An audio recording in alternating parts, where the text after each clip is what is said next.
Hello guys, welcome back to my channel.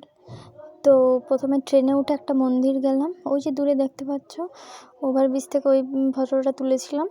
তো ওই দূরে পাহাড়ের উপরে একটা মন্দির রয়েছে, ওই মন্দিরে আমরা যাব। তো চলো দেখা যাক। ওই যে দূরে পাহাড়ের উপরে যে মন্দির, ওখানে যাব। তো চলো আমরা প্রথমে ভিতরে ঢুকে গেলাম।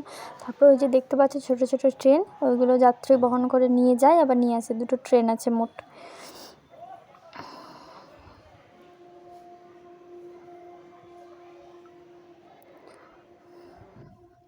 সে দেখতে পাচ্ছ দুটো ট্রেন, একটা সবুজ একটা নীল, ওটাই আমরা উপরে যাব। তো চলো গাইজ, আমরা উপরে উঠে গেছি। সবাই কমেন্ট করে বলো যে জয় মাতাজি। তো উপর থেকে নিচের ভিউটা জাস্ট এইরকমই লাগছিল, ছোটো ছোটো কত লাগছিল বাড়িগুলো। তো উঁচুতে ওঠার পর নিচে যখন দেখি যে বাড়িগুলো কত ছোট, আর ভেতরের সিনটা জাস্ট এইরকম ছিল। ভালো কমেন্ট, শেয়ার অ্যান্ড সাবস্ক্রাইব করে দিও।